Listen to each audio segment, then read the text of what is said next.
Zoom friends, you can't see what's around us, but there's a lot of cords, and I'm really proud that I didn't just fall over one. So I am winning today, and that is excellent. Welcome to our day on the Hill. It's so nice to be those who are in person, to be in person, and to have, I think we have like 7 or 8 people on Zoom, and we just hope that it grows from here. You're going to get to learn a lot of great things today, how to talk to a legislator, what's happening at the state level, counselor panels, and then we're actually going to go speak with the legislators. And if you're not in person, you will have an opportunity to send emails and to continue to advocate. So everyone has an important role today. I'm excited to do this because if you're here and this is your first time doing something like this, I'm with you. I've done, a little bit of this work, but it's fun to like learn. And so I say that to say, please ask questions. Don't think that you have to be an expert. The first step really is showing up, and you all have shown up. And so I'm excited to work with you all and learn from our speakers today. And so, yeah, thank you so much for being here. Anything? Yeah, that was perfect. Great. Well, yeah. We should introduce our coaches though. So Kelly, you want to say hello? Absolutely. Yeah. So again, thank you for being here, both in person and our friends on Zoom. My name is Kelly O'Mara. I serve as a college counselor at Baylor School in Chattanooga, Tennessee. Hi, everyone. My name is Mason Brown. I'm the Assistant Director of College Counseling at St. Mary's Episcopal School in Memphis. It is weird. I don't know where to look. And for those of you who are in person, we are having a happy hour at the end of this program. So follow us to ML Rose Craft Beer and PSA. And I don't think I said my name. I'm Kristen King, and I am the Executive Director of Coaching at Persist Nashville. But in a previous life, I was a counselor at Republic High School and did college counseling. So my heart is in college counseling. Do you want to introduce Amy? Absolutely. Great. So to kick things off, we're so excited to welcome Amy Baltimore.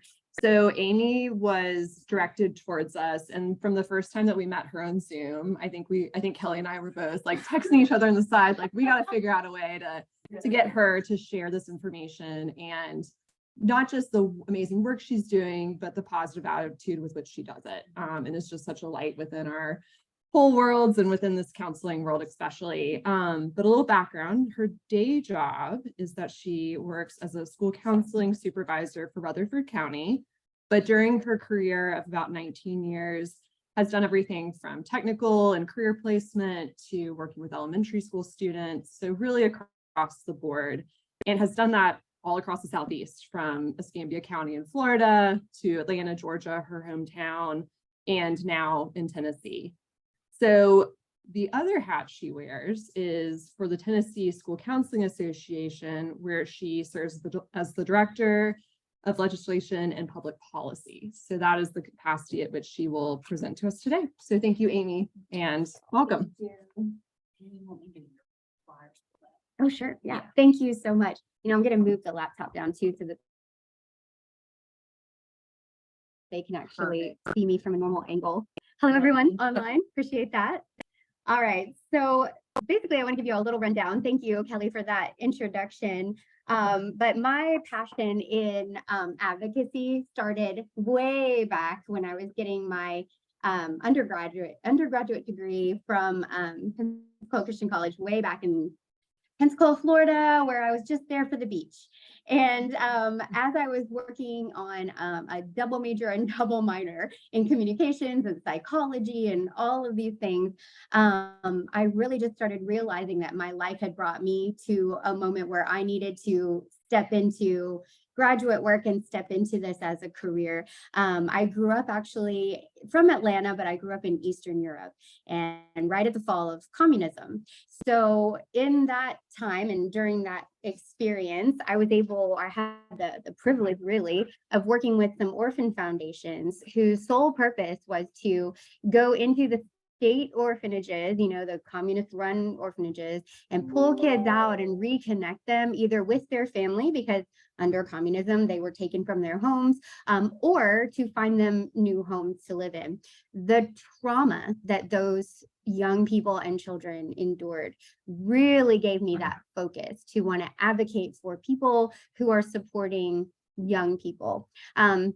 So really that's what kind of got me all started. I mean, at the age of 13. So from that time on, counseling. And I really just tried to figure out how could I reach, the most, what could I do to reach students on a level where I can actually support as many as possible. So private mental health, kind of that field didn't really seem right. I wouldn't be able to have more than a caseload of about 100, that sort of thing, to manage on my own. So I thought, well, everyone goes to school, right?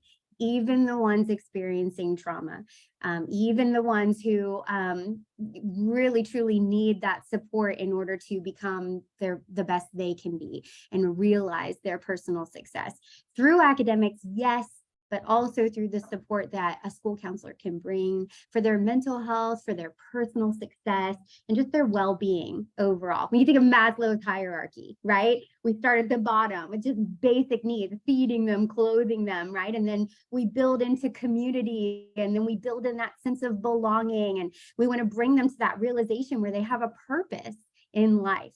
And as a school counselor, we're able to do that. So that's why I have a passion for advocating for school counseling. That's why I'm working in it myself, and I don't see myself leaving this field anytime soon. I do want to continue on. I'm partway through my doctorate, and I would like to complete that so that I can serve in the higher education world. I would like to teach and support the next level of school counseling professionals as they come into their profession. So I really, truly am passionate about this. And it's all about the ratio, as this flyer shows you here. When we look at school counseling across the state of Tennessee, the caseloads are just continuing to rise.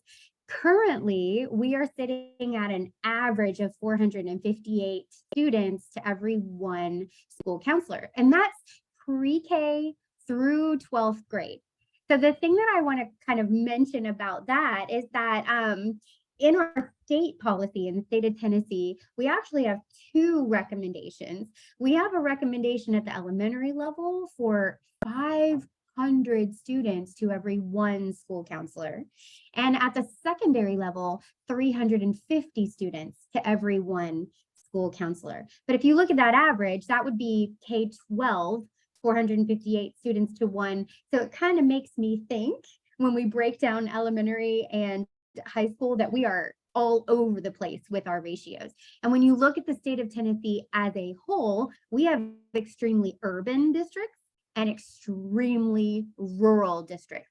So what's happening in our rural districts is that the schools may have one itinerant counselor, right? That jumps from the elementary to the middle to the high school. Or they might have one that serves the 3 elementary schools that are in that district, and then maybe 2 at the high school level, one really focusing on, college placement, and then the other kind of focusing on getting kids in and figuring out their master schedules, which is only a drop in the bucket of what they can do if we were able to get the recommended ratio of 250 to 1. So the American School Counselor Association recommends a ratio of 250 to 1. That is our national board and our national association. And the Tennessee School Counseling Association, which is just, our local chapter here, we also advocate that 250 to 1. Currently, what we're trying to do through that is to work toward a future where all students have access so that they can thrive in their academic success, their personal success, right? And just in their college and career readiness. And that's truly our focus, pre-K to 12th grade, their college and career readiness. And when you break that down, as you guys know, they have to have what we used to call soft skills, right? They have to have those pro-social skills that are really executive functioning skills that propel them into their future in a way that helps them realize their success. So that's where we are. And so when you think about, or when you look at this title, it's all about the ratio. We must support hiring more school counselors. What we've seen in the past is that with the BEP and even now with the TISA funding model, the funding is there, but it's not necessarily allocated specifically for, as a line item, licensed professional school counselors. And so we see other mental health professionals being hired in. I'm not knocking them. They're wonderful people. We love having them. But when you think about the sustainable resource that is a school counselor in a building, it just makes sense that we would hire more of them on. They are there every day, supporting the students from the beginning of the day to the end of the day, every single day. And they can be that hub, right? That connector, that person that is able to say, these are the needs. We see this. Okay, let me refer you to social work. Let me refer you to school psychology. Let me refer you to this community agency and this and that. They can be the advocate that goes to the IEP meetings, the 504 meetings. They can sit in on the student support teams, student assistant teams, and they can be the advocate for the whole child.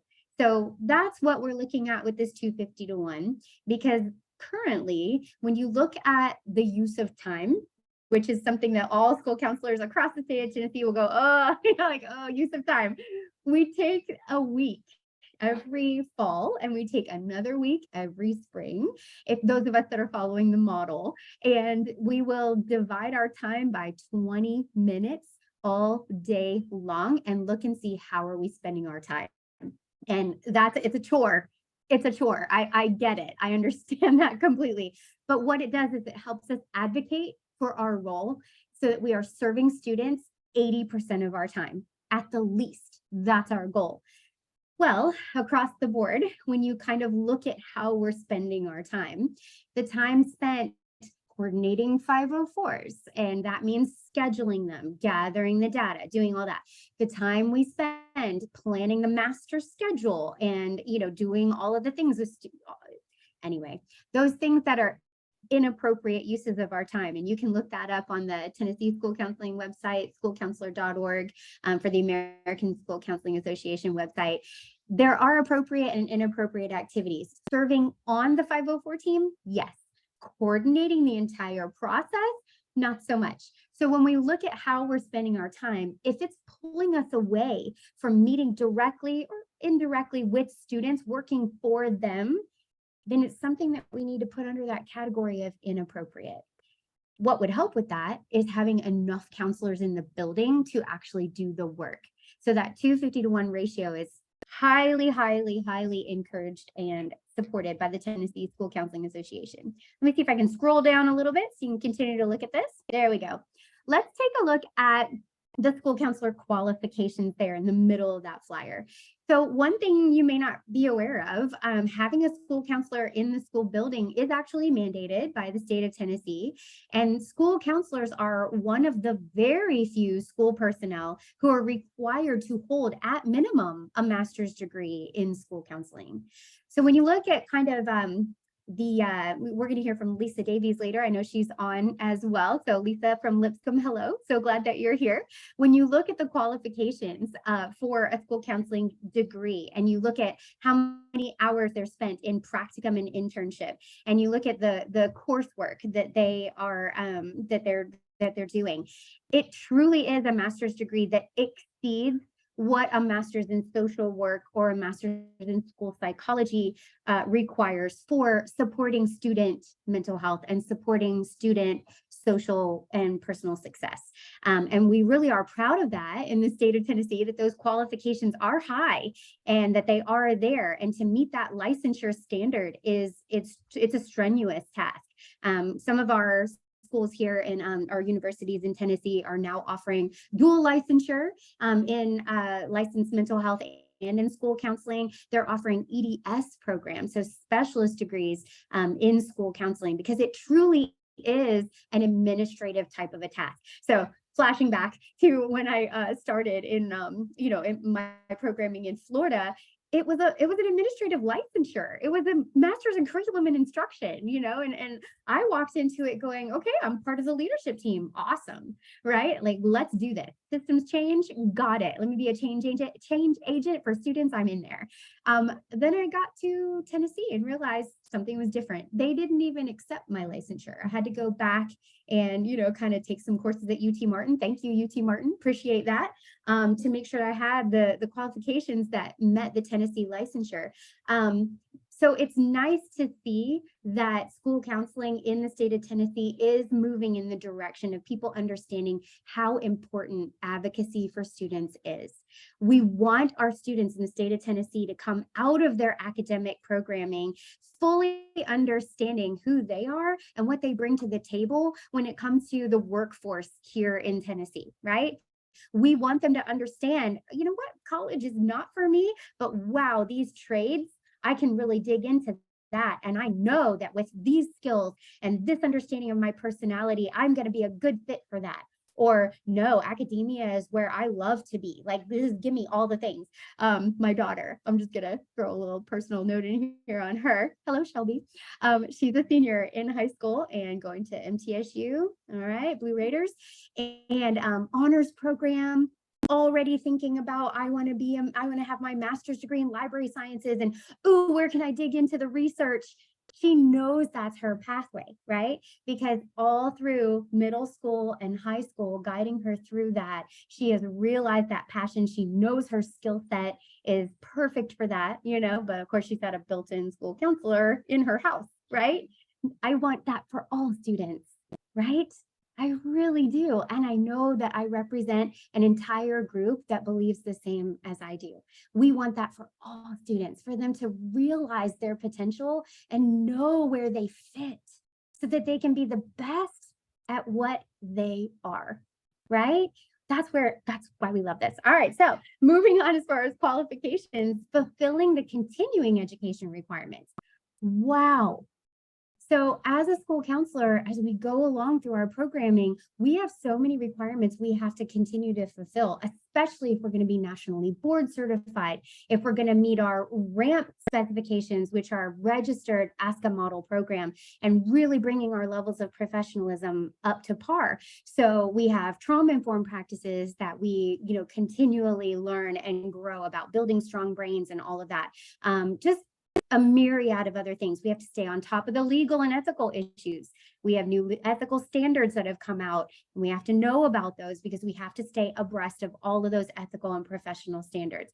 And I know that's not unique to other fields, but in school counseling, it's essential because we are the advocate for the child in the school. We are the primary source of administrators coming to us. Hey, what about this? Hey, what about that? Can we do this? Like when we have, suicide prevention protocols and all of those things, we have to navigate those legal and ethical pathways that really can be messy if you're not aware of what's going on.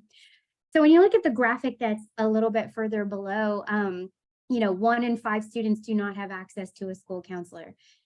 Stop and think back to your time in school. Right? Some of us might think, I'm not sure. I don't remember talking to my guidance counselor, right? The role has changed so much in the last 50 years, so much. The other day, I had a discussion with some professionals who just were asking some clarifying questions. And one of them said something about, so would this be offered by the guidance counselor through their guidance lessons? And it was a group of people that I know. So I just kind of stared him down. And one of the other people with me kind of smacked him and said, oh, she's going to eat you alive.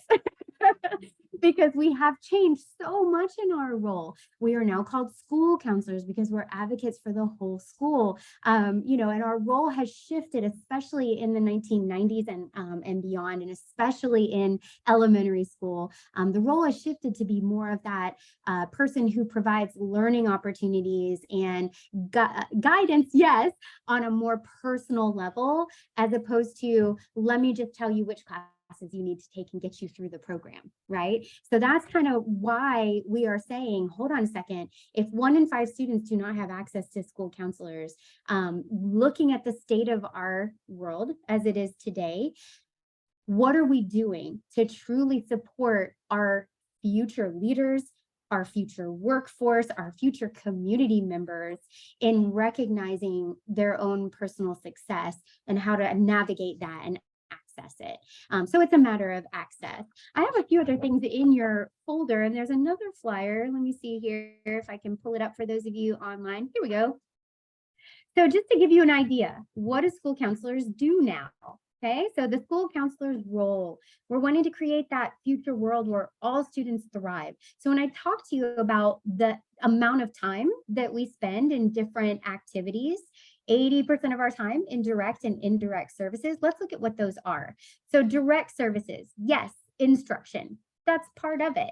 Going into classrooms and providing some sort of presentation or a lesson on different hot topics or issues that students might really have a focus on. For instance, we're moving into testing season, right? So testing anxiety and study skills and all of those sorts of things, again, supporting them in their academic and personal success. Appraisal and advisement. So that goes into a lot of that collaboration piece, right? Being able to appraise the situation that each student is in and then advise them on the path they need to follow. So referring them out to the services that they need to access. Definitely counseling, and I will throw a caveat out there.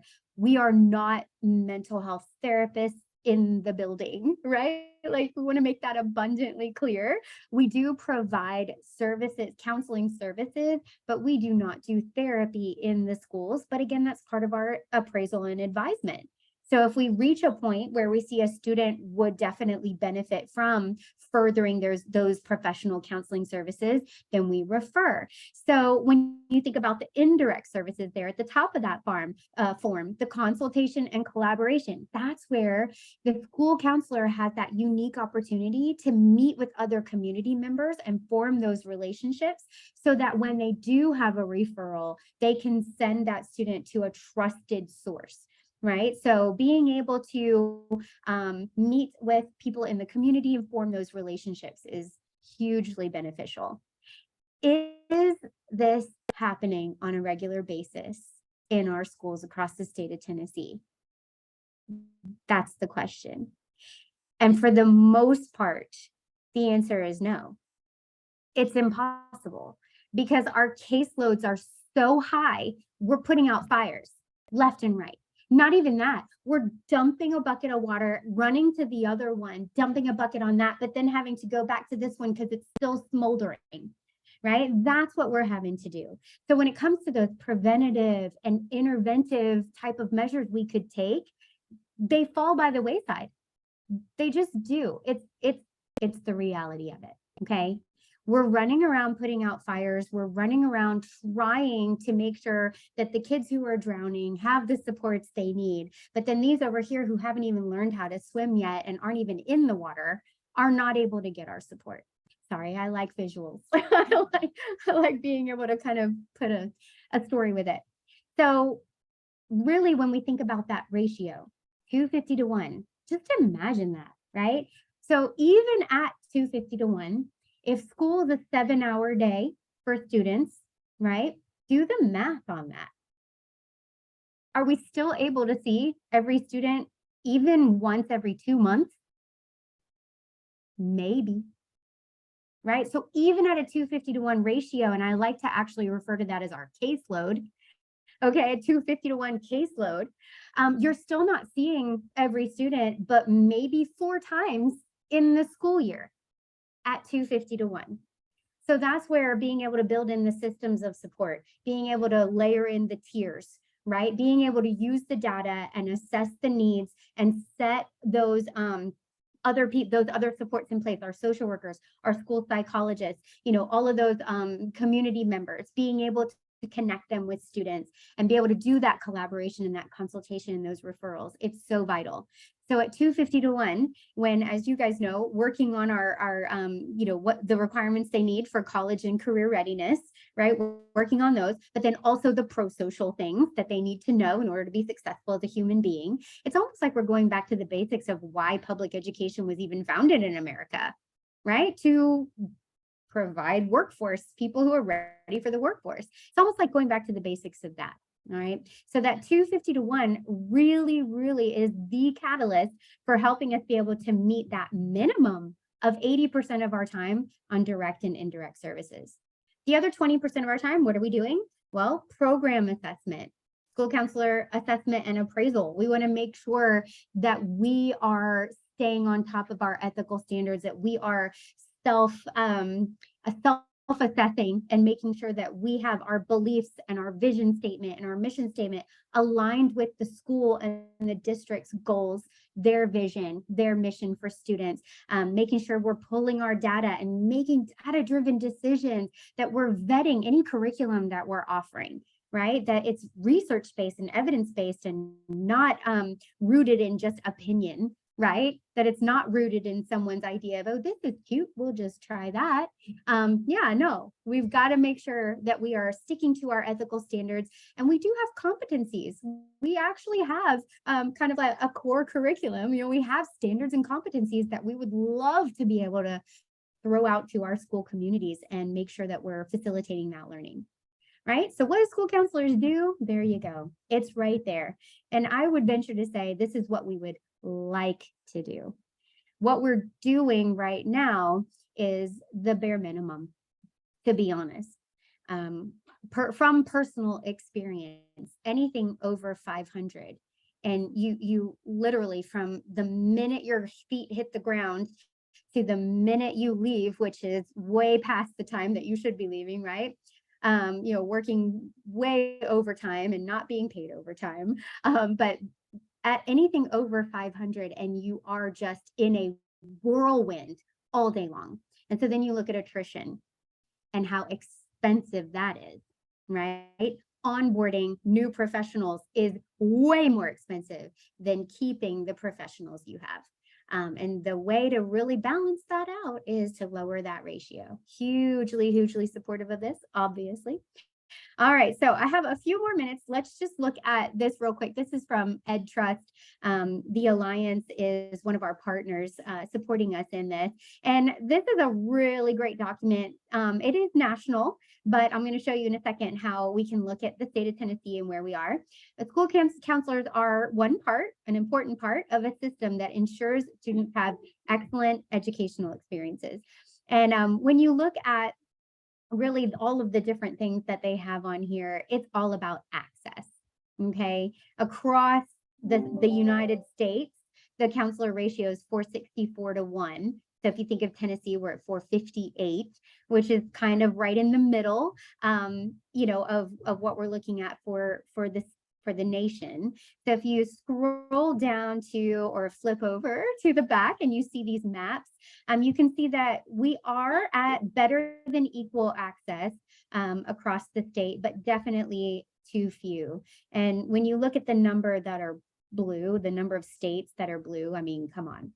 You know, we're not anywhere near where we should be as a nation as far as supporting students from a school counseling perspective. And when you think of school counseling as the catalyst for a student to really access and realize their potential, it paints a clear picture to me that we need to make sure that ratio of 250 to 1 is realized. So what advocates can do? That's where we're at in the last 5 minutes, okay?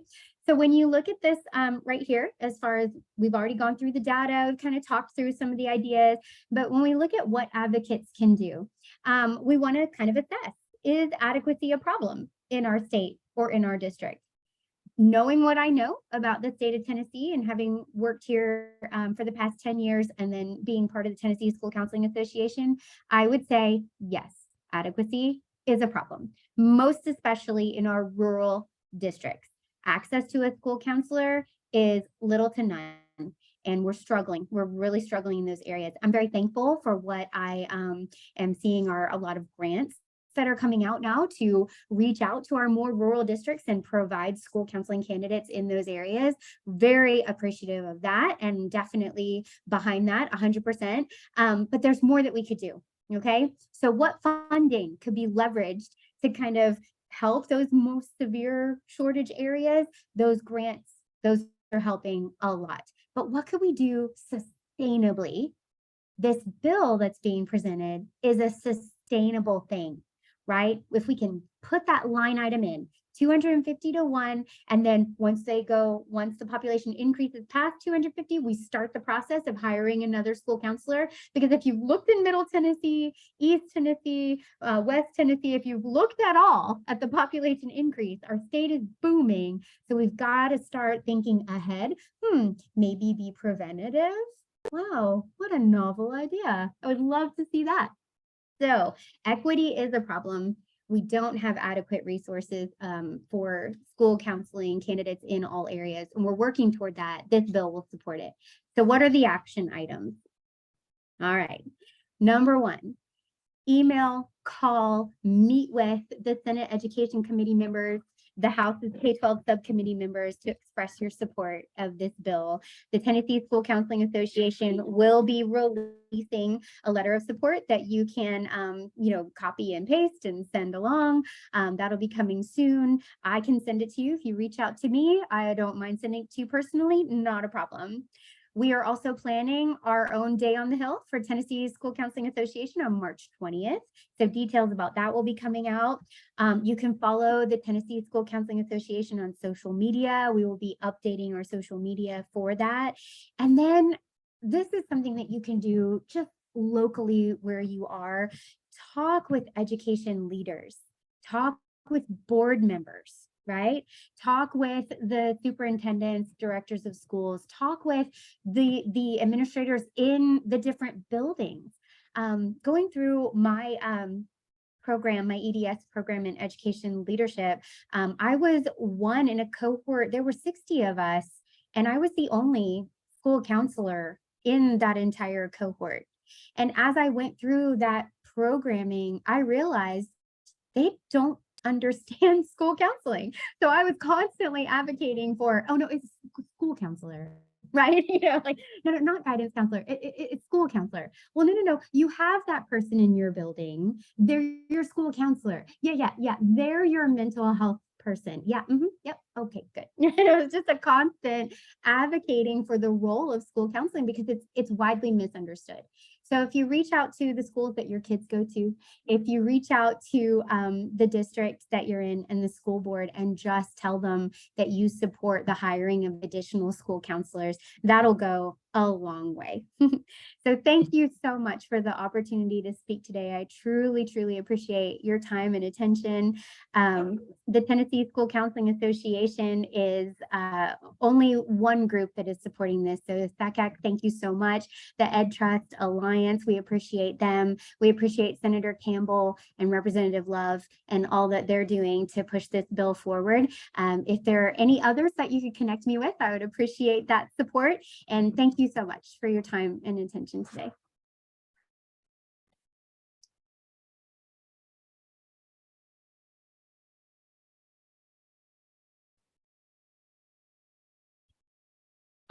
Thank you so much. I'm like fired up and just want like whatever happiness and rays of sunshine that charge you. I need that. Whatever that tea is, great. I want some of that tea. For the next 10 minutes, I believe we have a break until 11 when David Hawkins will be coming to speak with us from NACAC. So you can get a quick restroom break.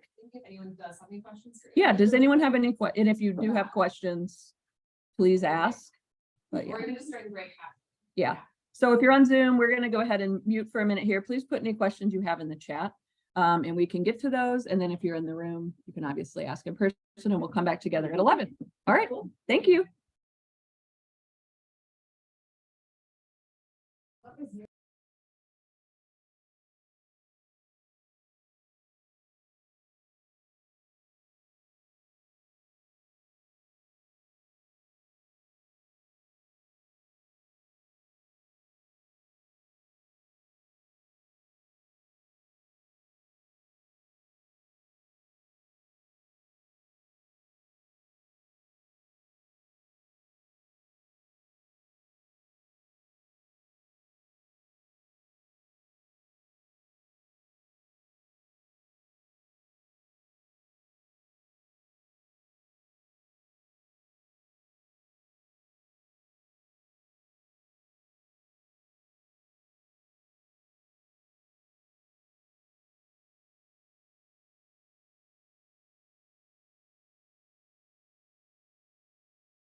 Hey, David, just checking in to see if you're there. Hello. I am here. Yes, ma'am. I'm just checking in. Can someone on the Zoom, well, I guess, David, audio good for you and everything? Audio is coming through loud and clear. Perfect. I'm going to give everybody in here a second to get seated and then we'll kick off. Sounds good. Yeah. Is everybody ready for David?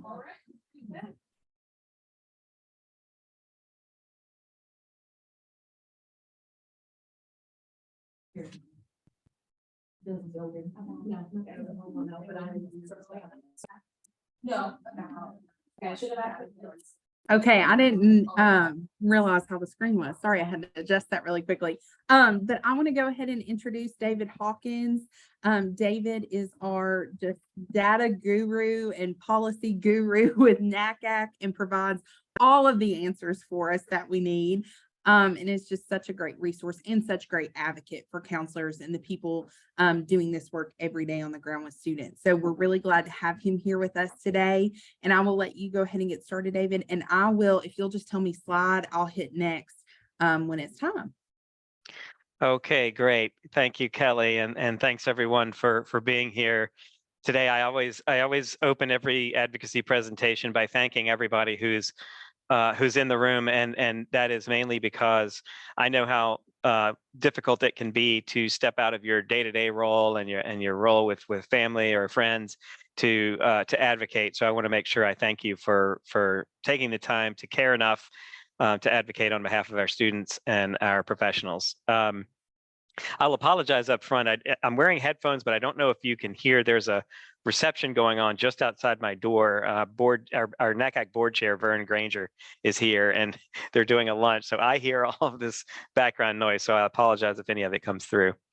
So let's go to the next slide, and we'll talk a little bit about. I just want to give you some quick background about, excuse me, what NACAC advocates for. I find it can be kind of helpful framing as we talk about meeting with legislators to know kind of the what and the why. Like, why do we take the positions we do? So we'll go to the next slide. And in the past year or so, NACAC has refreshed its policy priorities. I say refreshed because they're not all that different from what we have done in the past. But we wanted to make sure that we were differentiating issues based on places where we feel like NACAC and our affiliates have the most expertise so that we can truly lead in those fields, and then separate those out from the issues where we would fundamentally support. And I'll go over those in just a minute. But the areas where we have developed our policy priorities really fall into three categories. The first is student and equity-centered admission. And we'll talk about that in a minute, but generally speaking, this is very reflective of who NACAC actually is and what our affiliates are, which is we're organizations that are devoted to ensuring that the student's interest in the transition to post-secondary education remains front and center. So we've adopted that as one of our primary advocacy priorities. The second is providing professional responsibility and ethics for college admission counseling professionals. Those of you who have been with NACAC for a long time know that at our core is a code of ethics that is currently a code of best practices. Thanks to a Department of Justice investigation a couple of years ago, we no longer enforce our ethical standards, but we do very much advocate for them as being central to who we are. And in fact, it's again one of the reasons that NACAC as an organization was formed in the first place. And then finally, we want to expand the capacity and impact of school counselors and college advisors. Knowing what we know about the impact of one-on-one counseling or advising with students who are seeking to make the transition to post-secondary education, we are firmly committed to advocating that presence needs to be improved, increased, expanded. That it will only serve to benefit more students at a time when really there's some pretty significant disparities across the country. So if we'll go to the next slide, I'll talk a little bit about the first priority, which is student and equity-centered admission. On oftentimes the way that this has played out over the years has been in court cases. And I know that you all are well familiar with the fact that the Supreme Court is currently deliberating 2 cases, one involving the University of North Carolina, Chapel Hill, and the other involving Harvard University, about the use of or consideration of race and ethnicity in admission. So we certainly are mindful. Let's see. Oh, sorry. Sorry, I saw that note in the message. I thought that was directed at me. Sorry. The student and equity-centered admission area includes our advocacy in support of institutions' ability to consider race and ethnicity as one factor among many in college admission. And in fact, we submitted an amicus brief to the Supreme Court saying as much. So we definitely are looking at that, and when the decision comes down, we feel like that there will be difficult news for us, because we don't feel like the current court, based on its political composition, took this case to simply say, well, nope, everything's fine. We do feel like that they are going to further narrow, if not completely eliminate, the grounds upon which colleges and universities can consider race and or ethnicity in admissions. But outside of the Supreme Court, and of course, one thing I should mention is we are going to provide information to our members to help respond to the decision, both legally and from a communications perspective, because we do know that there will be a legal impact to this case, but there will also be a psychological impact. So we want to make sure that all of our members, colleges and high schools and others, are ready to help students sort of cope in the wake of the decision when it does come down.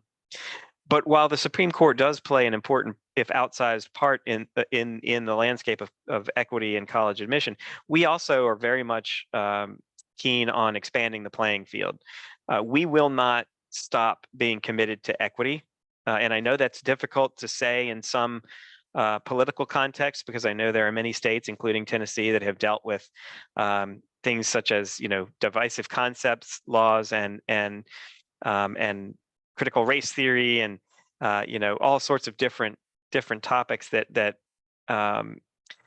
don't equate with our equity agenda. So I acknowledge the difficulty sometimes in speaking to people who aren't ready to hear this message, but I do think it's important that we say as NACAC that we will not stop advocating for equity in college access and in other areas that affect our work. Equity it impacts education. It is fundamental to our norms as a democracy. There are just some things that NACAC won't negotiate on, and one of them is a commitment to equity. So I think that's important to know, that as you work with legislators, we are actually looking at other ways in which we can improve equity, starting from the very beginning when students are just starting to think about college, all the way through to sort of everything about the counseling process, the college admission process. Just last week in Chicago, we had a convening that we called Elevate Equity, where college presidents, trustees, and VPs for admission got together and talked about what are the things we can do to improve equity in our admissions process and our recruitment processes on campus.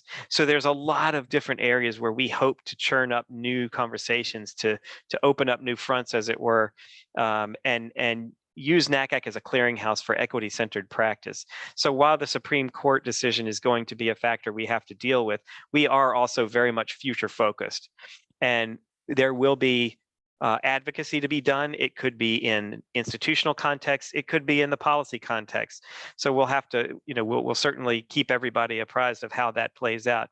But needless to say, NACAC is going to be very attentive to this focus on equity as we move forward. The only other thing I'll mention before we move to the next slide is just that we will, of course, continue to do our advocacy around programs such as Gear Up and TRIO that help students who are from underrepresented backgrounds to gain access to post-secondary education. So any work that we do legislatively on existing programs tends to focus very much on college access programming, as it would whether it's at the state or the federal level. So we can go to the next slide now. This one is where we talk a little bit more about our ethical foundations here. Obviously, a lot of this advocacy is going to be done outside of the policy context. So we want to educate practitioners on why our best practices are in fact best practices. We want to communicate these standards to the public, but also to policymakers. There are times when it does intersect, and I'll talk about that in a moment. And then, of course, we want to advocate for public policies that emphasize ethics in the college transition in general. The areas where we've seen this mostly in the policy context have been in the sort of predatory recruitment that has taken place, mostly in the for-profit sector. That debate is a cyclical debate, as it has been sort of happening since the GI Bill was first instituted, just to give you a sense of how long we've been fighting to try to make sure that predatory institutions don't take advantage of students and by extension taxpayers. So that debate is still very much alive and well. In fact, just last week, the Department of Education announced its intention to revisit the incentive compensation law, which is something that says that you can't pay recruiters based on commission. And it's something we have in our own standards that we agree. We've had our restriction against commissioned recruitment since the 1950s. The Department of Education has had theirs since 1992. And we feel like it's a very important part of what we do as educators, that we're not there to try to mislead students into enrolling at our institutions. We'll put our best foot forward. We'll give them as much as we can up front, but we're not going to shove them through the door, which is unfortunately what happens in a lot of predatory institutions. So that's one way in which this ethical sort of commitment manifests itself in the public policy space. Now, at the state level, there do tend to be these issues from time to time where we have to make sure students are not being taken advantage of by unscrupulous institutions. I'd say most of the conversation happens at the federal level, but there may also be times when states are looking at policies for higher education that could cross the line into our ethical standards.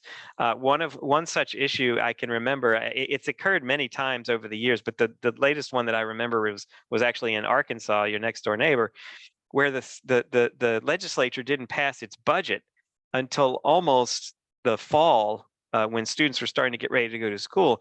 And by not passing its budget until then, they left a lot of students in the lurch because they didn't know how much state financial aid they were going to get. So the idea that in our ethical practices that students have a good sense of what their financial aid is going to be before they decide to enroll, if a state doesn't pass its budget until late in the year, they're essentially stepping across what I would call sort of a best practice line, where they're asking students to make enrollment decisions without understanding the full extent of their financial aid.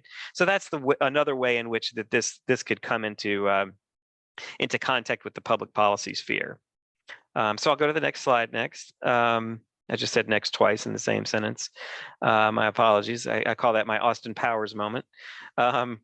So supporting school counselors and college advisors. This is one that you'll recognize as having been a NACAC staple for many, many years. I've included a map here of Tennessee where you can see the red school districts are the ones that have the highest student to counsel ratios. The green districts having the lowest. And the data is a couple of years old, but the trends would still be relevant even in the current environment. So as we've always done, we've advocated for reducing student to counsel ratios. One of the reasons I include this map is because oftentimes at the national level, we talk about the national student to counsel ratio and break it down into the state ratios. But what even the state ratios mask are the big inequities between school districts. So that's why we wanted to use the data that the Department of Education has to demonstrate how, while Tennessee may have a student to counsel ratio that is X to 1 overall, each district is going to have their own ratios that we have to pay attention to. And in many states, what you see is big disparities between wealthier districts and less wealthy districts. So districts that are around sort of urban centers, but also rural areas tend to have the highest student to counsel ratios. And we want to make sure that we're providing all students with access to someone who can help them with the transition to college. Beyond actually hiring counselors and advisors, we really want to see more resources going into the schools to help support the people who are doing the work. So given that we're not going to reduce the ratios overnight, the idea that schools would be better equipped would provide school counselors and college advisors with the technological tools that they need, with the resources, the general support that can help them cover larger audiences with fewer people is very much something that we advocate for. And both of these, really, the ratios and the sort of equipping school counselors and advisors, is fundamentally a state issue because states provide about 90% of all education funding when it comes to infrastructure and hiring and resources. So this is very much a state level issue that we want to attend to. So we'll go to the next slide. And here's where you'll see those were the three issues that NACAC is taking a fundamental lead on. And I think you can see that it conforms very well to our membership. We have the admissions folks, we have the counselors, and then we have that ethical core at our center. These are issues that we will continue to advocate for. College affordability right at the top of the list. We talk about changes to admissions a lot, but if you don't incorporate affordability, then a lot of those issues are only going to get you so far. So we need to remain in contact with affordability. I mentioned earlier protecting students. DACA and DREAM Act, this is something that we're very active on. We support providing post-secondary educational support for undocumented students. We very much want to see our global student mobility still sort of open rather than closed. I think certainly during the pandemic, that was a good example of when the borders were completely shut. It really hurt. It really does hurt institutions and even secondary schools who oftentimes rely on international students, both for cultural objectives and also for revenue objectives. So we want to be clear that both of those play an important role. And then finally, transfer pathways. We are mindful that the new normal, so to speak, is that students will and do transfer, and that is becoming an increasingly important part of the post-secondary path for students. And it's an important source of recruitment for four-year colleges as sort of a secondary consideration. So those issues we're going to continue to support. So you don't have to worry about those going anywhere. We are mindful that other organizations are out there leading the charge on a lot of these, and we will apply ourselves as we can be helpful to them. So if we go to the next slide, I'll just talk briefly about what we've got in front of us right now here in Washington. I mentioned the Supreme Court decision was coming down. We expect that probably in June. So that'll be something we'll be watching out for. I also mentioned earlier this sort of national, what's the word I'm going to use here? The sort of a national struggle over how to handle equity conversations in public policy. I mentioned earlier that we are committed to equity for the long term, and so it is something that NACAC embeds throughout all of its conversations, whether it's about advocacy, ed and training, research, what have you. We are fully committed to equity in the long term, and will continue to advocate for that at the state and federal policy levels. Education funding, it's something we do every year here in DC, and it happens in states as well. Our sort of simple federal ask is that 5 cents of the federal dollar seems to make sense for education funding. Right now, we're spending around 3 cents per federal dollar on education. We'd just like to see that move to 5, and it is a never-ending battle. For instance, House Republicans have come in and said we want to take funding levels back to FY22, which we're in FY23 right now. So essentially, they want to cut funding back to the previous year's funding for FY24. So given the fact that even at the levels that we've made it to in FY23, have not yet caught up with inflation since 2008, since the recession that we went through. Cutting education keeping pace is something we're trying to advocate for. So cutting is certainly something we don't want. And then finally, financial aid notifications are in the public eye. I fully expect that there's going to be a legislative debate about standardizing the financial aid notification at the federal level. It's not so much an if, but when. And we're hoping to play a role in helping shape that legislation, and certainly are supportive of legislation that can help students, but we want it to be good legislation. We don't want it to be bad legislation, because it can ultimately do more harm than good. And then the rest of the presentation really is just Kelly, I don't know if you want to take, if we're stopping at 12:30 or if the Q&A goes beyond 12:30, but I can breeze through these and leave plenty of time for Q&A as we go. Just wanted to give you a quick sense of the community that we advocate with. If we go to the next slide, you'll see logos from all sorts of organizations and coalitions that we work with. I think one of the reassuring things is that pick any issue and there's always other people out there in support, and it certainly makes sense to advocate in numbers because that's what gets legislators' attention.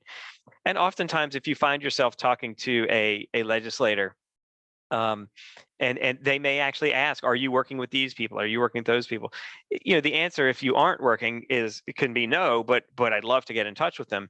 And the good news is that pretty much all of these organizations have state-based affiliates that can be available to you to help build coalitions. So you'll see, financial aid administrators, counselors, admissions and registrars organization, community-based organizations like the National College Attainment Network, and lots and lots of other organizations. So if there's ever a need to connect with your state versions of these national organizations, we can help you do that. We'll go to the next slide. Really, probably actually you can even skip the title slide here. Generally speaking, we often, if a piece of legislation comes up in your state that you want to make sure you respond to, we can put up action alerts that have your state's, your affiliate logo up there, and can talk about what it is that we want the legislature to do. This is in the context of meeting with legislators. I think one of the things that I remind everybody is that not every email necessarily gets read by a legislator, but they definitely get tallied. They definitely, people know how many letters they've gotten during a given period of time on a certain issue. So whether it's you meeting in person or writing an email, either on your own or as part of an action alert, the legislator or the aide that you met with will make a note that this meeting has happened. They may not agree, you may not get the outcomes that you wanted, but at the very least, they're on notice that people are watching and people understand this issue and they want you to do X, Y, or Z on it, even if they want to do A, B, or C. So that's what I'd mention in terms of action alerts. The next slide just gives you some ways to stay in touch with us. I try to post information pretty regularly on the NACAC Wonk Twitter feed. We do have a legislative update that you can certainly sign up for. You can contact me if you're interested in that. And then we post everything pretty much that we say anything about. We post either in the bulletin, journal, or on our website. There is a section on our website that's devoted to advocacy. So, and we go to the last slide. I'll just mention that one thing that I want to make sure to share with everybody is that as you meet with legislators, if you've never met with a legislator before, understand that you are the expert. They may know a lot about legislative procedure. That's great. Good for them. It's their job. What you know about is your job. And your job in this case is simply to tell legislators what's on your mind. And it can range everything from, this is who I am and I want to introduce myself to you. That's a perfectly legitimate thing to do. You don't even really have to have an ask. This is who I am. This is what matters to me. And this is what I do for a living. And there's a lot more of me out there. Everything from that basic introduction to this is who I am, and I'd love to help you. I'd love to help you and your constituents learn more about college access. If you ever need to do a constituent day, if you ever have questions about what it is I do, if there's a policy issue that comes up and you need someone from my position, you now know where to find me, right? That's a next sort of an important next step. And then finally, there may be cases where you go to the Hill and you have a very specific ask. And if you've done those first two things, then there will be this context of, oh, this is so-and-so coming to me with her expertise on school counseling / college admission, and she has a position that she cares deeply about and wants me to do something about. So regardless of which scenario you're in, the important thing is that you know what you do every day, and you know the challenges you face, and that's what legislators need to know, because ultimately they're there to craft policy solutions that to problems that we face on a day-to-day basis. So with that in mind, I'll stop there. Any questions I'm happy to answer. Just wanted to give you a quick baseline on what it meant to advocate in the NACAC context, and to let you know that you have all the cards here. They're here to listen to you. They work for you, and go in and just tell them what's on your mind. David, we do have one question so far in the chat. It says, Sure. what's the timeline for the financial aid award letter legislation at the federal level, and how can advocates support it? Yeah, well, right now we don't know what the timeline is. We do know that the chair of the House Education and Workforce Committee, Representative Virginia Fox from North Carolina, another SACAC state, has introduced legislation, but there are also other bills out there. Right now, NACAC is working with the Student Financial Aid Administrators, or NASFA, and the American Council on Education, which is the umbrella group for higher education, on a task force that is hoping to provide some input to the legislature about what we think would be important to go into this bill. So in terms of the starting point, we're already involved in it. We don't know what the end point's going to look like, unfortunately. So certainly, if anyone who has input, and I'll hopefully soon be able to provide some more specific prompts with some output from our task force and any other information that comes off the Hill. But if you have any thoughts up front, certainly let me know, because I can definitely get that right into the pipeline. And I will keep everyone posted on when things do develop on Capitol Hill. Thanks, David. Did anybody in person have any questions? I can't figure out how to get this swap back up to the screen. I'm sorry. Well, David, we really appreciate your time. I do want to add that in conjunction with David, Jade and I are working on, specifically NACAC's doing a great job at putting together resources for counselors when the Supreme Court decision comes out. And Jade, my other co-chair for SACAC Government Relations, are working with him on making sure that information is dispersed to counselors to know, like, hey, we're all navigating this together. Here are some resources to help you in the meantime. And in the same sense, we're also working on some support for people in Florida, because, just crazy things continue to happen in the state of Florida. And so we're working on some support for the College Board decision recently with that as well. So anything that comes up like that, Jade and I can work directly with David. You yourself can work with David on getting materials and data to support those efforts. But David, we're so thankful that you were able to spend some time with us today. We have a How to Talk to a Legislator 101 session next that we're super excited about. And we have people kind of going in and out for different legislation meetings. So we appreciate you being with us today. Great. Well, thank you, Kelly, for the invitation. And again, thank you everyone for advocating. This is terrific, and I am here to support you. So let me know if you have any questions. And we can share your email out and contact info in the debrief after the event. And we'll send out specific information too for those that are online for the bill that we're here talking about today that's in committee. So thanks, David. All right. Thank you. Y'all take care. Bye. Bye-bye. For people on Zoom, I don't think we need this anyway, since Betsy's going to go next. So while she's getting set up, I can get this flipped around so people on, or do you want to stand right here? No, I can go, if it helps you, I'll just. Why don't you just stay right here so people on Zoom can engage? Awesome. Perfect. So we also can take a little stretch break. Yes. If you need a restroom, fine, we'll take the full, so let's do maybe Yes. 10 to 5, restroom, coffee, that's everybody can. I just said, and we'll get back. And before you go,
There we go. There I am. There's Betsy. Hello. Yep. Yeah. All right. You want to go ahead and start it? You have the county scale. Their ratio scale. It's already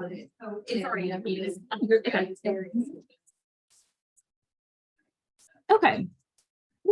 I'm gonna go ahead and get started. So this next portion, we're gonna listen to Betsy Backer give some information about how to meet with legislators, what to talk about, some tips and some tricks, because we just surveyed the room and we only have one, I guess 3 people total, but one registrant who has done this before. So myself included have not been through this process before. And for those of you who are on the call and not meeting in person with legislators today, I definitely have passed on registering for Day on the Hill because that was really intimidating me. I didn't know what that entailed. And so I think this would be useful for anyone on the call to maybe inspire you to attend Day on the Hill in the future. So I want to quickly introduce Betsy Backer. She's the assistant head of upper school and the director of college counseling and community engagement at Franklin Road Academy in Nashville. Is that title correct? And senior grade chair. Prior to that, she was the assistant director of admission at Transylvania University. She holds 2 master's degrees, one in independent school leadership from Vanderbilt and one in education policy and higher ed from the University of Kentucky. And she'll be chatting with us today on how to talk to a state legislator. We'll hand it over to you. All right, so I'm excited to be here. It's kind of weird to be talking about how to talk to a legislator. I guess I need to stay in front of the screen. It's weird for me to not like move around. But for the next like 20 minutes or so, I'm going to kind of guide you and give you some thought points and then some things that you might want to bullet point in your own notes for these meetings, because the idea of how to talk to a legislator, and then again, for folks kind of watching from where you are, it is really intimidating. And so I think about the idea that you were sharing with us earlier, and that is that what great counselors do is connect people to resources, or they connect things. And really that is what you all are kind of doing in these legislative meetings. We are not policy experts. So Mason, I know you just said you could listen to David Hawkins talk for days on this, and he could. He is awesome. I love him. He is a great resource. That is not your job. We are all here for one day. We are all here for one little piece of our jobs. And our jobs are school counselors or college counselors. And so we are here just as a reminder on behalf of what we do. So not necessarily of our school organizations. We are here through NACAC.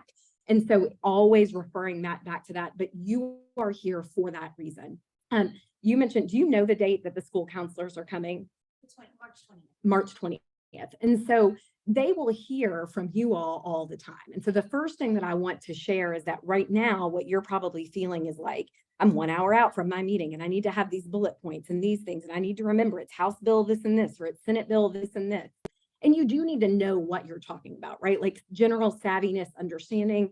But I think saying, when they say, why are you here today? You know, I attended a training this morning because these are the things that are really important to me. And this is where I see a need in our state or in our region or in our area, and really kind of turning it back. The conversations that you will be having, and I'm glad this morning they were all about the data, because we're going to talk about that here in a minute. If you find yourself in a conversation where it is data driven or they want more details, that is fabulous. You write that down and you follow up, right? The answer, I don't know, is key in this. You don't know. You are not policy like gurus. Your job today is to demonstrate that you are here for students. So our job in all lobbying, in all advocacy, and all things, whatever name you want to kind of put on it, is that we are amplifying someone else's voice.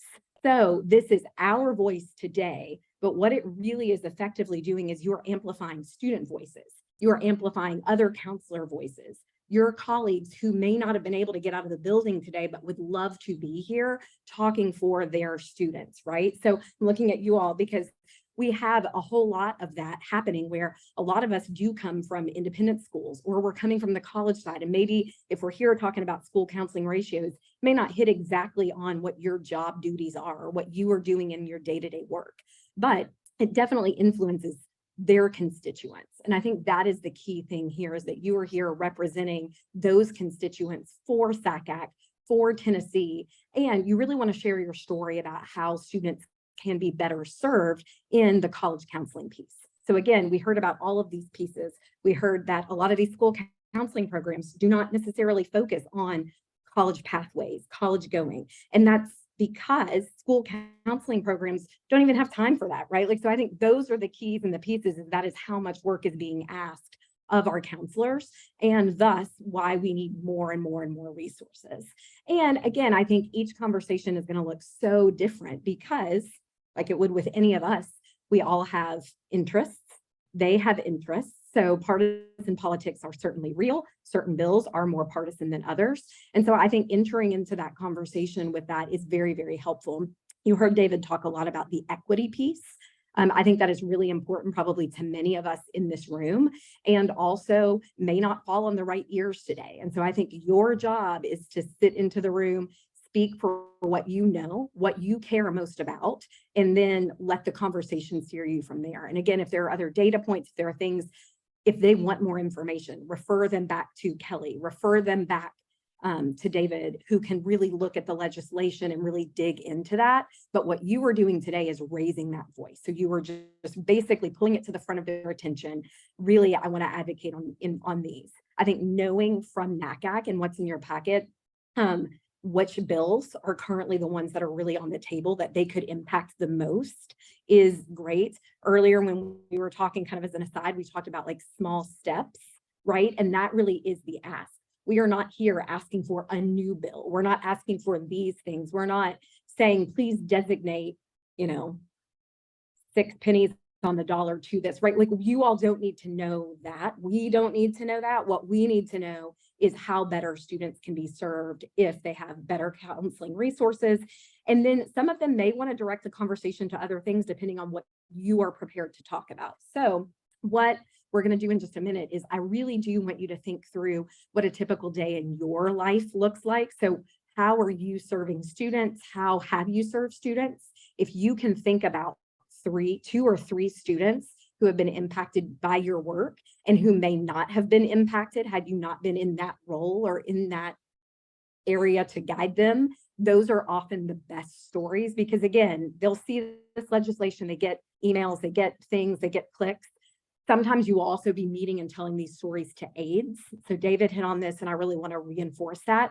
That is great. So if you are not meeting directly with the legislator himself or herself, but you are meeting with an educational aide or someone who is actually really kind of typing up, doing the minutes, that is great too. So I also want to share that you should never feel slighted necessarily. I actually really enjoy the time that I get with the aides, because I feel like sometimes they're not having to be as big picture. If you can meet with an education aide, or if you have someone that has that title, that is the person who really is doing the work and needs to hear our stories most, because they're here.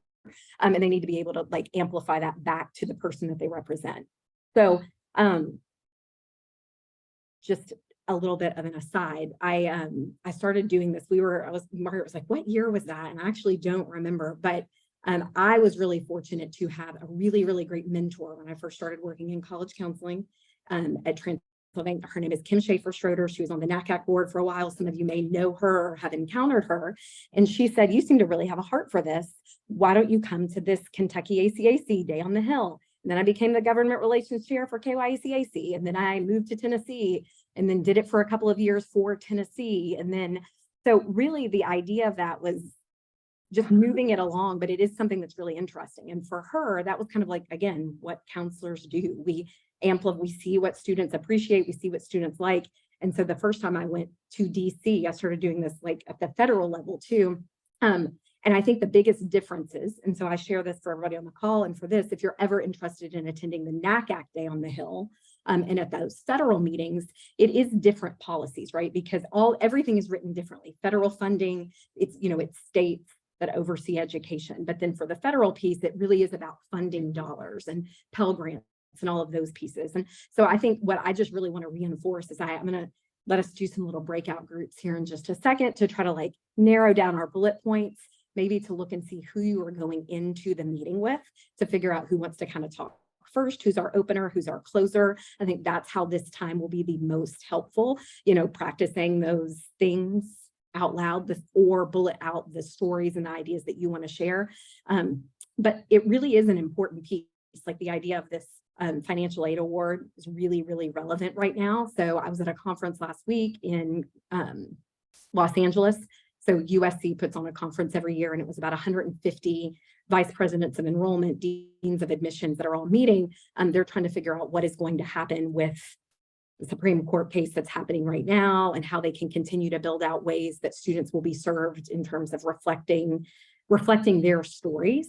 And that the idea is not actually about affirmative action, but it's actually more about looking ahead and what enriches classroom spaces and what enriches all of those. But in order to get those students there, it is looking at the purchasing power of the Pell Grant and all of those big ideas. But for us, what it looks like is teaching parents how to read financial aid letters, right? It is all of these things that are really important in helping them understand it. It's passing budgets in time to make sure that when you are headed to UT, you know how much UT costs, or you know how much MTSU is going to cost, and all of those pieces. So that is really where, in terms of talking with a legislator, and it's the title of our session is how to talk to a legislator, because I think that's how we see going into this, but it really is talking with them and then being adaptive, right? Like sitting in, if they want to talk to you about data, you want to be in there as much time as you can, because if they have a misguided idea of something that you're doing or something that they're doing, it's easier to redirect that in the room, right? So our hope is that we're not going to take too much of their time. When you walk in, you know, my goal is not to take too much of your time today, but just to really put these NACAC issues on the forefront of your mind during this legislative session, right? Like right now, while you're in the thick of it, we want to remind you of some of these key things.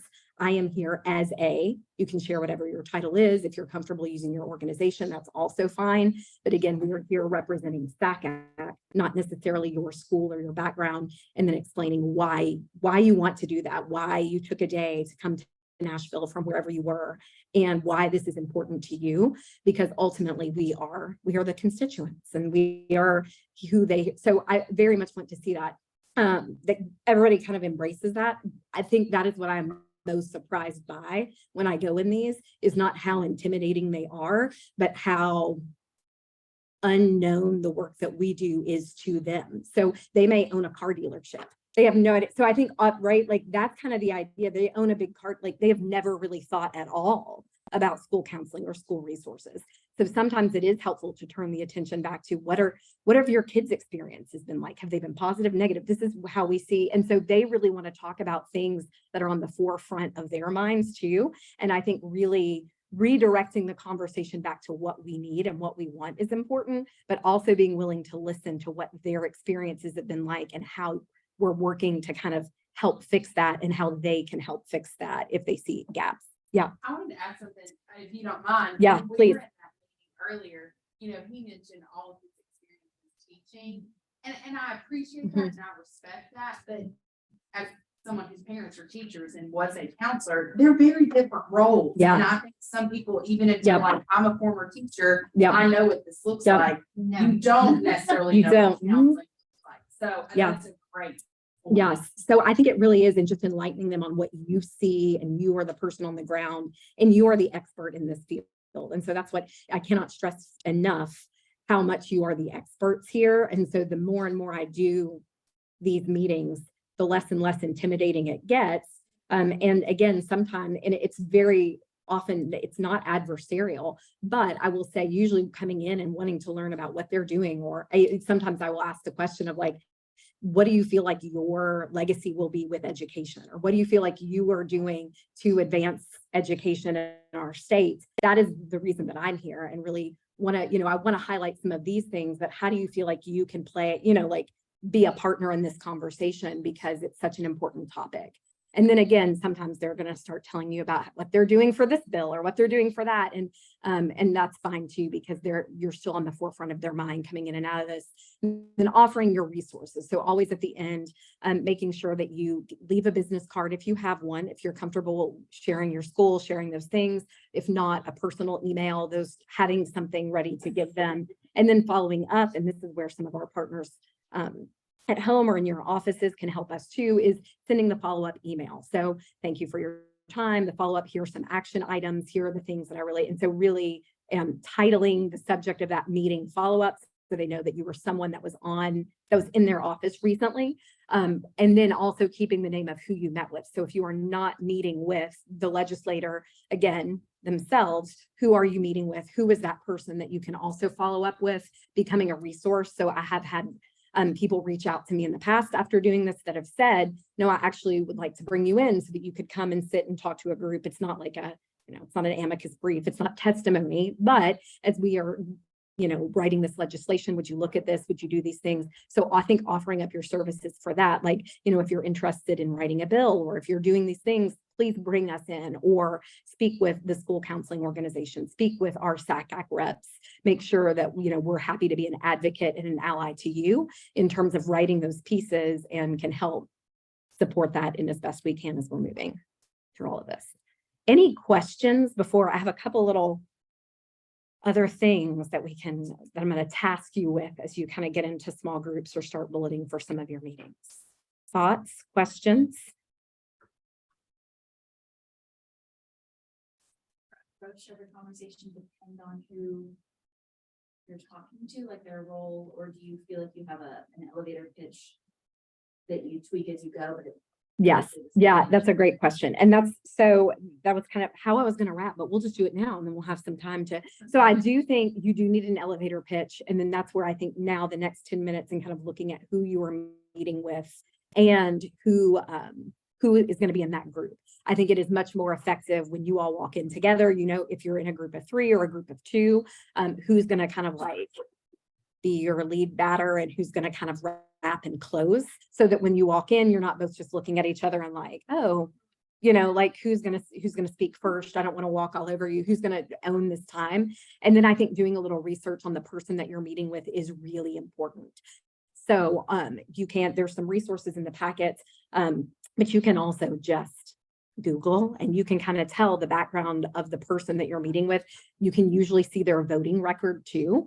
And so I would sometimes be prepared with that. One of the things that I like to look at is what things have they supported educationally in the past, and thank them for their support of those things. So anytime you can lead with praise is great, particularly in Tennessee versus when we do this at the federal level. The Tennessee Promise is great. We have a lot of things really working for us in Tennessee. The Hope Scholarship, a lot of things that they're continuing to fund. And so really starting that with an air of gratitude, and the fact that the national ratio is what it is, but what ours is, so like that NACAC, we really need to keep pushing towards this 250-1. We've already made gains, and we see those gains in X and Y and Z, however you are personally feeling that. And if you're not feeling it too much, then I think still explaining what 250-1 looks like. And they know that they're serving a lot of different people in a lot of different places.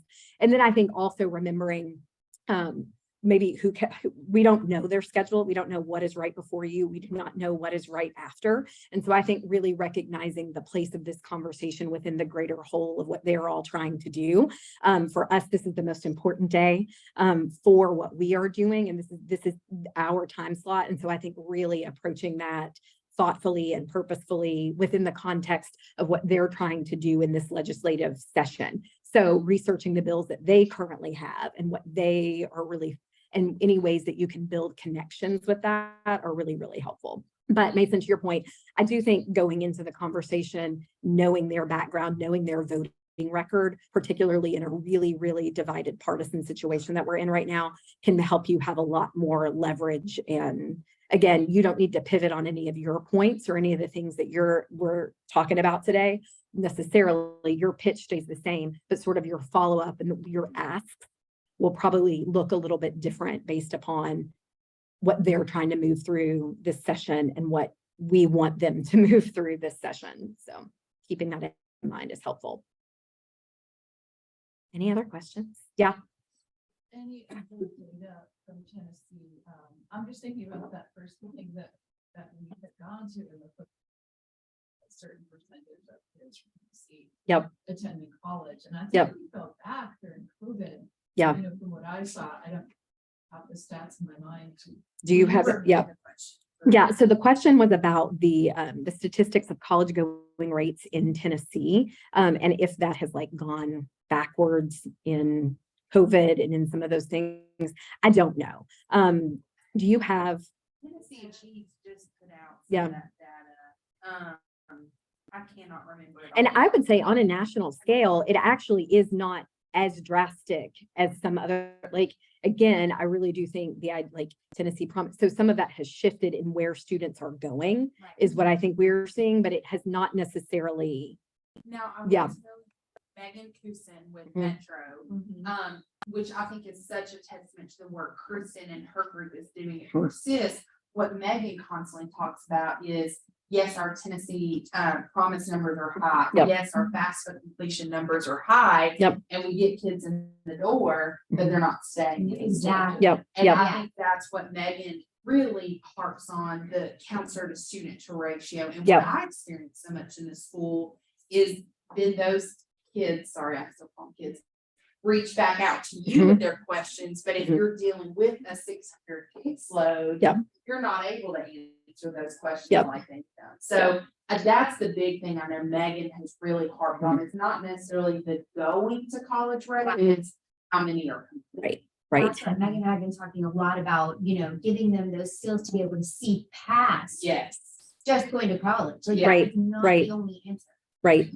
What's past that? Right. Going to ask someone on campus a question. You Yep, know, you yep, have to be yep. scared to go and do that. And Yeah. having yeah. the skills to do it. Yep. Yes. Yeah. I would love to have Yeah. you guys be super involved in every senior's life. You know what I mean? Mhm. Right.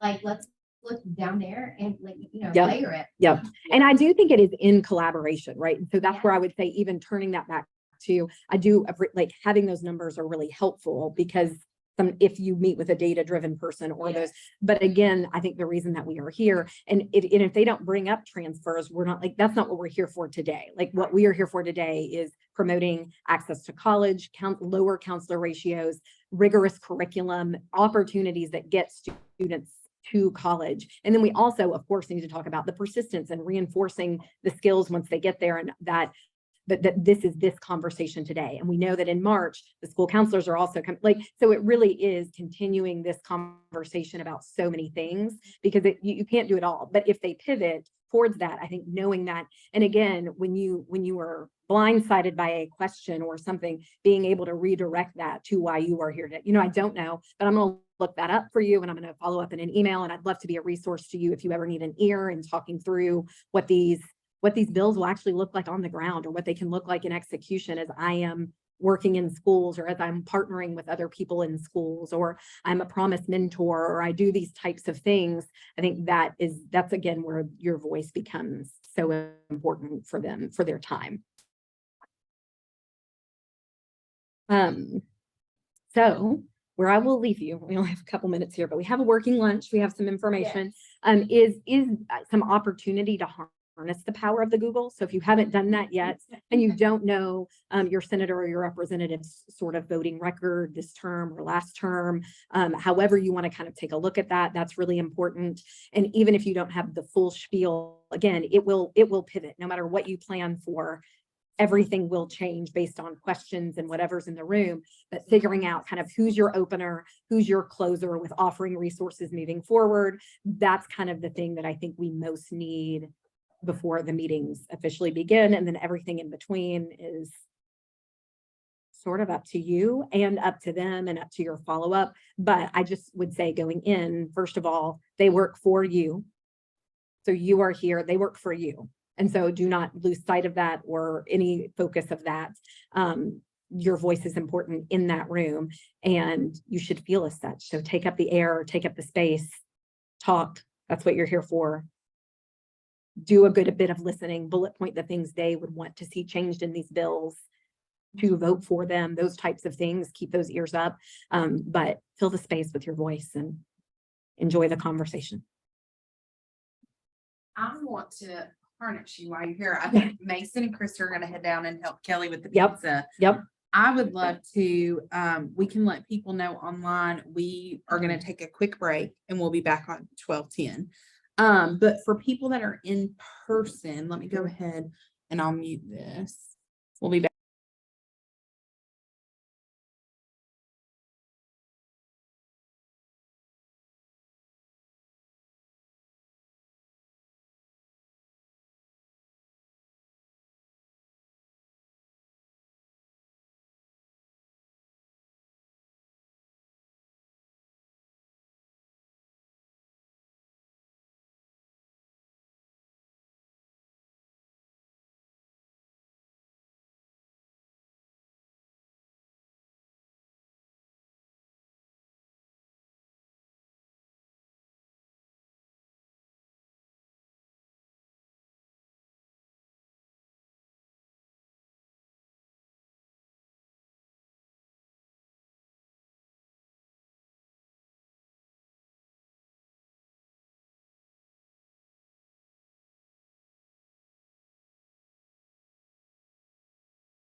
Hi,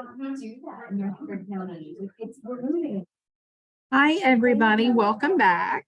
We're going to get our panel set up and then we'll get started.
Yes. All right, welcome back, everyone. Kelly, could you help me with one thing real quick, which is getting this so they can see it? I think it's on split. Sorry, I think they can see it. they can. That They- we can. Well, okay, it'll be what it is. Yeah. Great. Excellent. Sorry. All righty. I hope everyone at home is having a nice lunch with pets, children, whoever may be at your home by yourself. We are having a nice pizza lunch here. So I'm going to be really quick with my part. Two things. One, Kelly P and I were talking about how taking on the role of being vice chair at NACAC has taught me so much in a very short amount of time. We were like, what is the thing that you've learned the most from? Like I said, I am not sitting here. I wish I could say I'm like a super expert, and maybe in a year's time I will be, but I can say that the amount I've learned in the last 6 months is immense. I'm starting to know what I don't know. Before, I did not know what I did not know and was like, oh my gosh. Now I know like what I don't know, and I can hear people like Amy speak and be like, yes, I know what that means. One thing that I really want to urge you to join is, I know we're all on a lot of listservs and we're like, please don't tell me to sign up for another listserv. But there's one from the Education Trust that Reggie Nash sends out each Friday. And this has been pretty significant in my like education. And it's rare that I'll come to you and be like, you got to get this thing. I can't show it on the screen in the room, I'm sorry, but they are looking at it here on Zoom. What they do in this email is they will just tell you which bills to be looking at. They break them down to where it's not overwhelming, and you can click the bill and go see what the bill is. They'll tell you issues that you probably read about in the news, because if you're here, you're interested in policy. And you may be reading about it. If you were like me, I'd read about it and be like, I'm fired up about this, but I have no idea how to be fired up about it or what to really do with that. And so what they'll do is break down. Now, it's from their viewpoint. So I'm not saying you should take what they say and immediately be like, that's my viewpoint, but they will at least help suss out some of the biggest issues that are going on. And then as you look at that, they'll also show like things that are coming up that you could take part in. If you're interested in joining that listserv, it's actually in our packet on the last page at the bottom. There's a couple of additional days on the Hill, and the Tennessee Alliance for Equity and Education, as part of EdTrust, is doing theirs. You can email rnash@edtrust.org if you'd like to be added to that listserv. And I just cannot more highly recommend, if you want somewhere to start, you're like, where do I just learn what bills names are, what bills I should be looking at and get more engaged, start there. That's my 2 cents on that. It like really significantly has just been like, I don't know, it's almost like taking a little class. It's one thing on Friday. I love getting that email. I'm like, oh yes, which is really nerdy. The other thing I'm going to say really quickly. Oh yeah. You go ahead and turn it. The other thing I'll say really quickly is I had my meeting with Senator Akbari at 11:30, and she is very much in support of this bill. And so I spent my time talking to her. I said, okay, well, we may be talking to people today who are not supportive of the bill, or I just don't know. And I wanted to give you all a few points that she said she thought were key to speak about in your meetings today. One, she said the bill is extremely strong policy. And she believed that most people on the committee would think that, and that the pushback will be finance, and that there's not enough money, and to push back on them and say, great, it's good policy, it should get out of committee and let finance deal with the finance part. But there's extremely good policy here, that it's going to be a funding discussion. She also said she thought they'd be interested when you're doing your Google research. And I know we have some of this in the packet. What are similar states doing? So they're going to ask you, well, what's Arkansas up to? What's Mississippi doing? What's Alabama doing? And the other piece she said was just whoever's meeting with Senator, I believe, Hale at 2 o'clock, and it's Betsy, Kelly, and Meg, maybe. I know we did some changes around that. Getting their support would be big, because if you can get them, then, and that she thinks that there's a chance there. So she was like bullish in terms of this isn't something people are just going to look at you when you walk in and be like, you're nuts. But she did say that the finance pushback will probably be pretty significant. And while we were in there, she signed on to support the bill. She was like, oh, my name's on here. Why is it not? And did the thing. So that was cool. It was not because of what I did. I think she just looked at it. But she said, I'm going to get it out of the community and then let Campbell and Love do what they need to do. So that's our goal. Yeah. Okay. Now I remember Lisa's online. Lisa is online. Yes, so I need to make sure that I've got all of the people. Okay. Next up, we have a counselor panels, and I'm excited that we have these individuals with us. You've heard from some of them today. And if I'm going to let you actually say your name and title, because I know we're wearing like 5 different hats here. And I want to make sure that we get that right. So online, I believe, if you can hear us, Lisa, do we have you there?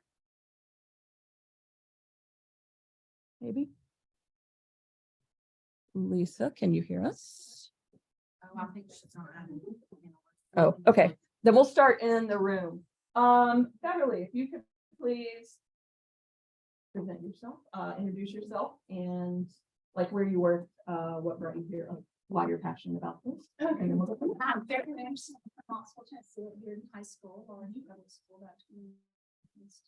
I'm passionate because I've worked on both sides of the desk. I worked 13 years in higher ed, on the college admission side and student transition side first year, and then now about 15, 18, on the other side of this as a school counselor. So, and I've also worked with counselors at the district level. So I feel like I have got all those on. Yeah. But the things on it. Great. Thank you for being here. Amy, next one. No, But just in case anyone joined late. Okay. So I have the pleasure of serving as the supervisor of school counseling for Rutherford County Schools. I have a partner in crime with that, Christine Bryan. But it's already here today, the Tennessee School Counseling Association. I'm on their board, and I serve as the director of legislation and public policy for the advocacy committee. That's a mouthful. Thank you for being here. Susan? I'm Susan Bollinger, and I am the first college counselor that Bearden High School has ever had. So excited about that. But also I've been in school counseling for I think 17 years, and I've worked in higher ed as well. And you know, it's just time we did something, because this has been something we've been talking about for a really long time. And we've seen some growth, but I feel like, you know, I couldn't just delete that email anymore. It's like it's time to get something done.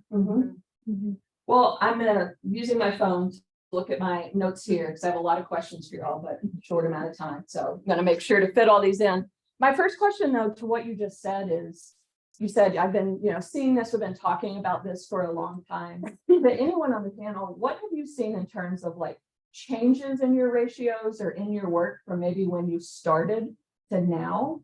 How has that changed or not changed over time? I'm really curious about that.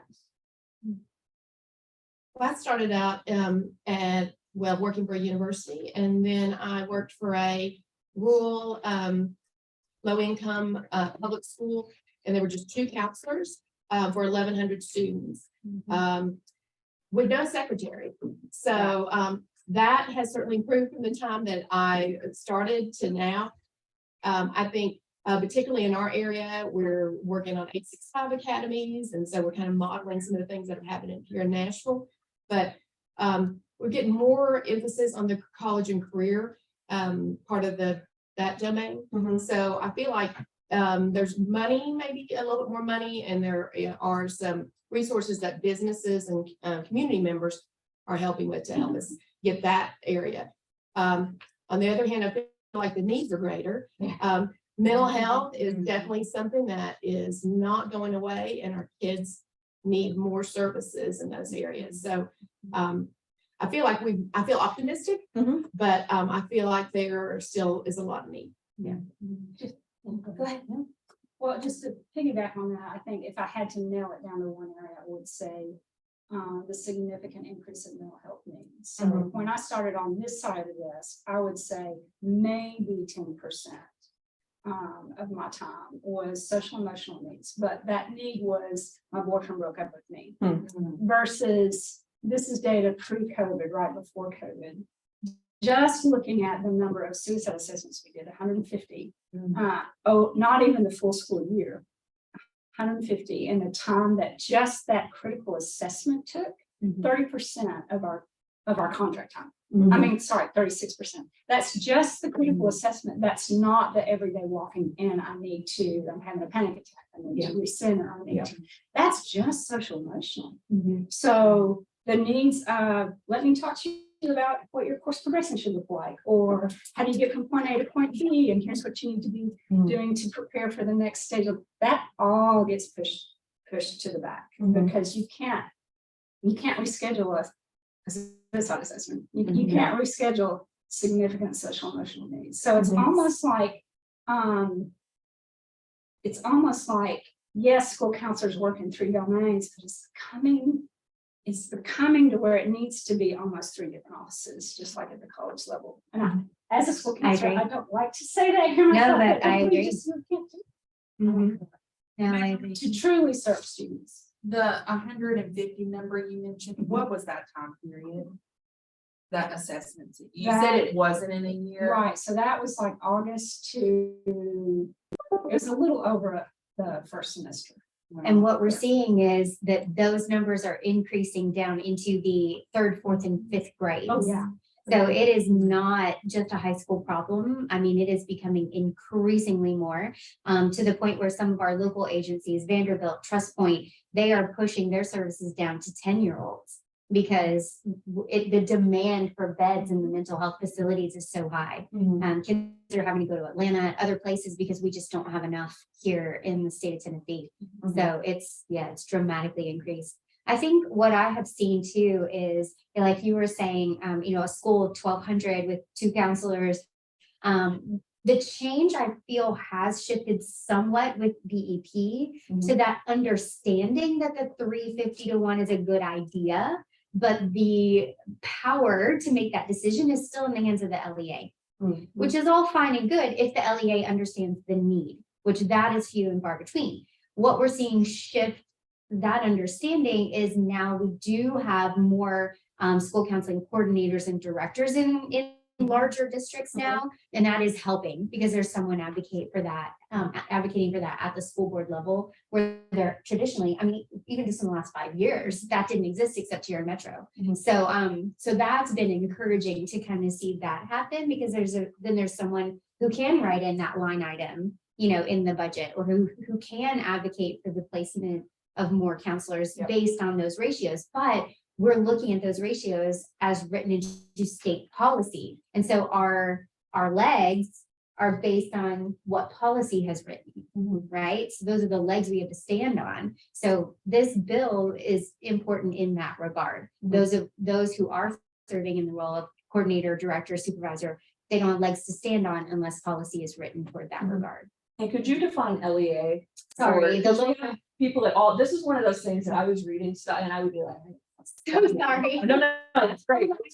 The local education agency. So that could be the school board, but that could also could be just referring to the principal at the school. Yeah, you'll see that language in the bill. That was something that I was reading the bill, is like, what? And then had to, there's a lot of language sometimes, but thank you. Sorry. No, don't apologize. There is a lot.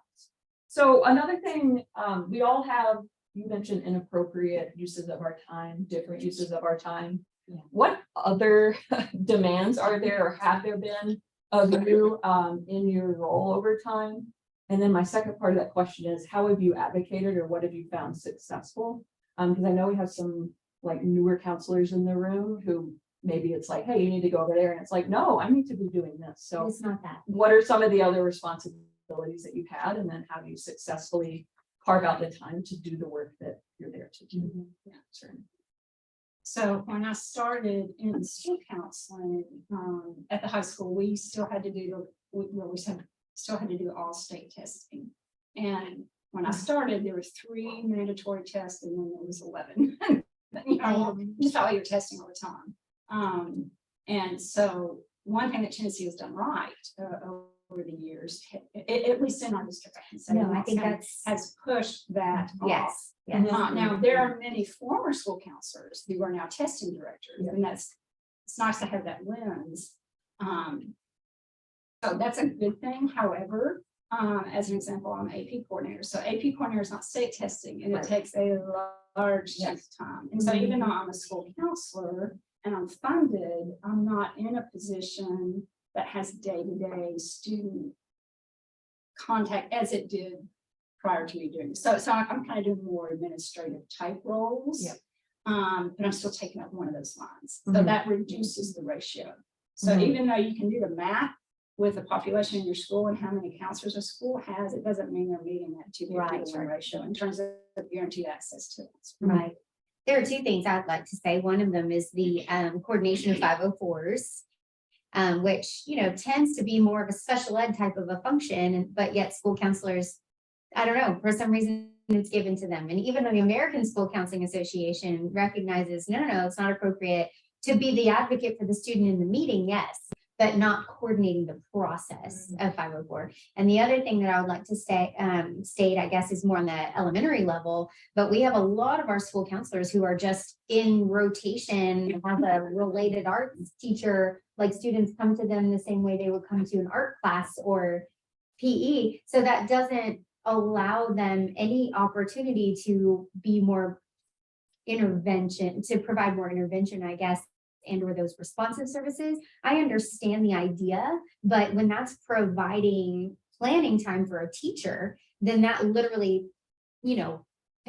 hems them in to that one task and that one task only, right? And so there's no flexibility in them being able to do all of the other things that they need to be doing. That's a tough one, that right there. So we're fighting hard to have them come out from any kind of related arts rotation in that regard. Push into classes for classroom lessons and things like that, absolutely, but not being in that rotation, providing student planning or teacher planning period time. Yeah, I would just add, I think in my position, since I'm the designated college counselor, I am, like, people see me as the college person, so I don't have to take on a lot of those roles. But before that, like the counselors would have to be doing all the college letters, all the college. So I write probably 200 letters for seniors because we have about 442 seniors.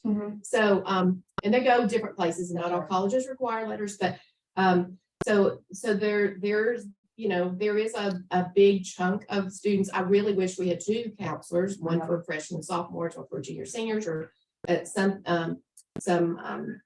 ratio of that. But I do things like, in addition to that, if we need somebody, I'll do it. Or in my former school, we had such a high need of mental health that I would be doing suicide assessments some days. And so, or threat assessments. So you're trained to do all those kind of things. But I think it really helps if you have a supportive administration. And at least, like I said, where we're at now, I mainly focus on the college aspects, the programming, but we also do NCAA, we do Boys and Girls State, we do helping with registration. Tomorrow we're going to register the 8th graders, and so that's part of my job as well. So it's a whole you fill in, but like I said, also I think it has helped the rest of the staff focus more individually on students by having a counselor, a college counselor. I have a question. Yeah, This it's is a open big to the room as thing. well. So I just have, I'm wondering, Susan, because when I was college counselor, I had about 100. And some that I wrote letters for, I didn't really feel like I wrote a great letter because I didn't know them that well. How do you feel with 200? So some you obviously know better than Right. others. And we have a system, we use SCORE as our system, and we have a senior brag sheet. The Okay. teachers have a brag sheet that they use. If I can, I'll collect information from teachers as well. They have individual appointments with me. We all have QR codes that students can come up and just get on our calendar. And so many I'll meet with. But yeah, I mean, I could, if I had 200 kids total, then I could do a lot better job at that. And make those more individual letters, like I know colleagues at private schools and smaller schools can do. So I feel like that's a little unequal. That's the That's an aspect of- equity, Mhm. Yeah, yeah. So, but I feel like we're more fortunate than even some of our schools in our That's true. county that don't have a college counselor. So. Right. And what Susan is not gonna tell you is you don't wanna see her hourly rate because she works 24/7 almost. I mean, Yeah. During fall. To write a good letter, Right. it would take me an hour to write it. Yes. Let's do it at home, upstairs, I had a certain way. I mean, you just can't be interrupted. And so as counselors, we're selfless and we are eager to say yes and to work. So we're easy to perhaps not put ourselves first. I'm speaking for myself now. No, you're right. But you know, It's it's an easy to epidemic. say, you take care of yourself, but then I Right. till midnight, as I'm sure Right. others are, writing. And really that good letters compassion to us, fatigue so. and burnout is real, very real. What was the stat you said about that the other day when we were talking? Oh, goodness. What was that? You were saying something in Japan, like they were. Oh, I know. Oh, I'd have to look it up. I don't remember right now. But yeah, they actually have a diagnosis, a death diagnosis right now of stress-related death. Yeah, from overwork. Well, that goes back to what you spoke of this morning with the attrition rates. Yes. And the cost of hiring Yeah, new yeah, often outweighs what would just happen if we took care. So. yeah, exactly. Are there other questions from within the room that anyone has? I have a lot, but I want to open it up to you or online if you throw it in there in the chat. Yeah, Mason? About, so I'm in a private school, we have a social emotional counselor, and then I'm in a 2 college. So if there's crying about the boyfriend or suicidal ideations, I can them that way. So you all are talking about filling out forms for mental health, but then you mentioned earlier, like people often think that school counselors are mental health counselors and we're not technically. So how do you? Therapists, Therapist. Okay. right. So that's the difference. Yeah, So, can you know, elaborate on like the difference in the logistics behind it? what I'm referring to is kind of long-term therapeutic counseling. So for instance, you know, we just don't have the opportunity for students to come in, spend an hour and a half, reach a moment of catharsis, and then throw them back into their next classroom. Like that's just, that's unethical.